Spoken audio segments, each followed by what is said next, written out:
প্রিয় বন্ধুরা, নমস্কার। আমার ছোট্ট ইউটিউব চ্যানেলে তোমাদের সবাইকে স্বাগত। আশা করি তোমরা ভালো আছো সবাই। যারা হাইকোর্টের এক্সামের গ্রুপ ডির এক্সামের প্রিপারেশন করছো, তোমাদের জন্য আরও একটা ইম্পর্টেন্ট ক্লাস প্রাচীন ভারতের ইতিহাস থেকে। তো আজকে ক্লাস নাম্বার 15, এর আগে আরও 14টা ক্লাস করিয়েছি। লাস্ট যে তোমাদের সিলেবাসটা বের হয়েছিল, ফেব্রুয়ারি মাসের যে নোটিশটা বের হয়েছিল হাইকোর্ট থেকে, যদি ওই সিলেবাসে প্যাটার্নে এক্সাম হয়, যেহেতু অনেক দিন হয়ে গেছে, তো আমার মনে হয় ওই সিলেবাসই হওয়ার সম্ভাবনা সবচেয়ে বেশি। সেখানে কিন্তু গ্রুপ ডির প্যাটার্নের যত এক্সাম হবে হাইকোর্টের, সেখানে কিন্তু 75টা এমসিকিউ হবে বলা হয়েছিল, ঠিক আছে। তো ওই সময় যখন নোটিফিকেশনটা বেরিয়েছিল, স্পেসিফিক ডেট বলেনি, কিন্তু বলেছিল ইমিডিয়েট এফেক্ট। তো যদি এরকম হয় তাহলে কিন্তু তোমাদের অনেক এমসিকিউ পড়তে হবে, ঠিক আছে। তো চলো দেখে নিই আজকের ভিডিওতে তোমাদের জন্য আরও কিছু ইম্পর্টেন্ট কী কী এমসিকিউ আছে। বন্ধুরা, প্রথম কোশ্চেনটা, সৈয়দ দিল্লি সালতানাতের প্রেক্ষাপটে সৈয়দ বংশের প্রতিষ্ঠাতা কে ছিলেন? সৈয়দ ডাইনেস্টি। তো এখানে আনসারটা হবে অপশন সি, খিজির খান, যিনি সৈয়দ বংশের প্রতিষ্ঠাতা ছিলেন, ঠিক আছে। নেক্সট কোয়েশ্চেন, মধ্যযুগীয় ভারতে জিতল উপাধি বা শব্দটি কি নির্দেশ করত, কি মানে করতো? ওয়েট, ওজন, ডায়েট, খাদ্য তালিকা, কয়েন, মুদ্রা, গেম, খেলাধুলা, ঠিক আছে। তো এখানে জিতল যে শব্দটি মধ্যযুগীয় ভারতে ব্যবহৃত হতো, সেটা ব্যবহৃত হতো কয়েনের সঙ্গে, ঠিক আছে। সেটা কয়েন ছিল, স্পেশালি কপার কয়েন, ঠিক আছে। তামার মিশ্রিত একটা ধাতু কপার কয়েন ছিল, বা তামার মুদ্রা। Next question, very very important আরেকটা কোশ্চেন, দাসবংশ এর প্রতিষ্ঠাতাকে? স্ল্যাব ডাইনেস্টি, ঠিক আছে। এখানে দাসবংশ বলতে স্ল্যাব ডাইনেস্টি, স্ল্যাব মানে যে দাসত্ব প্রথা, যে দাস, ঠিক আছে, এরকম একটা বংশ ছিল স্ল্যাব ডাইনেস্টি। তো দাসবংশের প্রতিষ্ঠাতা ছিল অপশন ডি, কুতুবুদ্দিন আইবক, ঠিক আছে। নেক্সট কোশ্চেন, এলিয়ট কাকে সুলতানি আমলের আকবর হিসাবে অভিহিত করেছেন? ঠিক আছে, এলিয়টকে বলছি। তো এলিয়ট সুলতানি আমলের আকবর হিসেবে অভিহিত করেছিলেন ফিরুজ শাহ তুগলককে, বা ফিরুজ তুগলককে, ঠিক আছে। আকবরের সঙ্গে তুলনা করেছিলেন। তো এলিয়ট ছিলেন একজন বিংশ শতাব্দীর মার্কিন বংশোদ্ভূত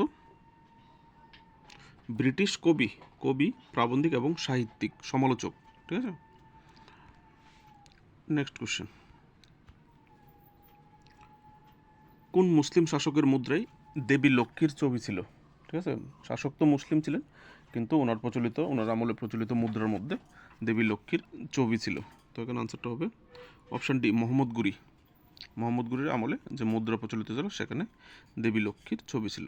আরও একটা ইম্পর্টেন্ট কোশ্চেন, ত্রয়োদশ শতাব্দীতে কোন মুসলিম সেনাপতি বাংলা জয় করেছিলেন, বা কোন মুসলিম শাসক বাংলা জয় করেছিলেন? তো এখানে আনসারটা হবে অপশান বি, বখতিয়ার খলজি। পুরো নাম এখতিয়ার উদ্দিন বখতিয়ার খলজি, তিনি বাংলা জয় করেছিলেন, ঠিক আছে, 1300 শতাব্দীতে। নেক্সট কোশ্চেন, চেঙ্গিস খানের আসল নাম কি? চেঙ্গিস খান, ইংলিশে চেঙ্গিস খান বা জেঙ্গিস খান। চেঙ্গিস খানের আসল নাম ছিল অপশান এ, তিমুজিন।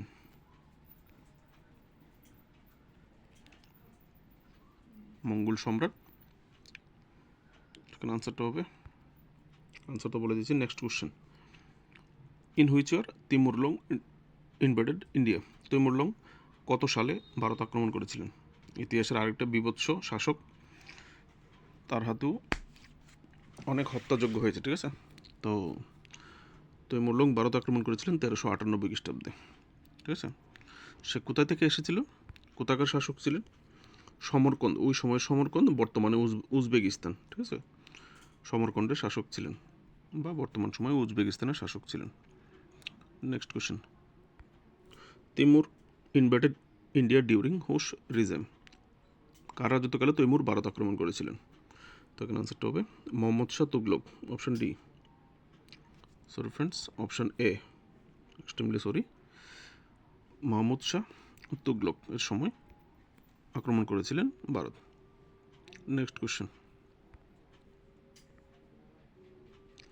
চেঙ্গিস খানের নেতৃত্বে মঙ্গোলদের আক্রমণের হুমকি যখন ভারতের উপর ঘনিয়ে এসেছিল, তখন দিল্লি সুলতান কে ছিলেন? একটা ইম্পর্টেন্ট পার্ট প্রাচীন ভারতের ইতিহাসে, ঠিক আছে। কারণটা বলছি। তো এখানে আনসারটা হবে ইলতুৎমিশ ছিল তখন দিল্লি সুলতান, যখন মঙ্গোলদের ভারতে আক্রমণ করার একটা প্রাদুর্ভাব তৈরি হয়েছিল, ঠিক আছে। তো ইলতুৎমিশের বুদ্ধিমত্তার কারণে মঙ্গোলদের আক্রমণ ভারতের সহ্য করতে হয়নি, ঠিক আছে। ওই সময় চেঙ্গিস খান দাপুটে একজন শাসক ছিলেন, ঠিক আছে। পৃথিবীর প্রায় 1/4 তার দখলে ছিল। তো ওই সময় কী হয়েছিল, এখানে ছোট্ট করে ডিটেলস তোমাদের কাছে দিয়েছি, ঠিক আছে।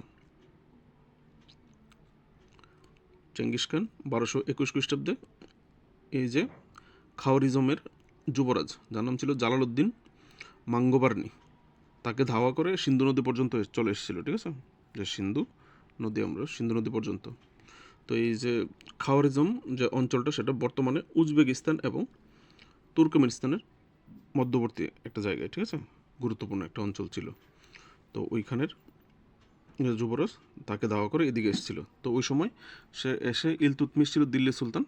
তো ইলতুৎমিশের কাছে কিন্তু সাহায্য প্রার্থনা করেছিল। ইলতুৎমিশ বুদ্ধিমত্তা দেখিয়ে তাকে সাহায্য করেনি। যদি ইলতুৎমিশ সাহায্য করতো তাহলে চেঙ্গিস খান কিন্তু ভারতে আক্রমণ করতো।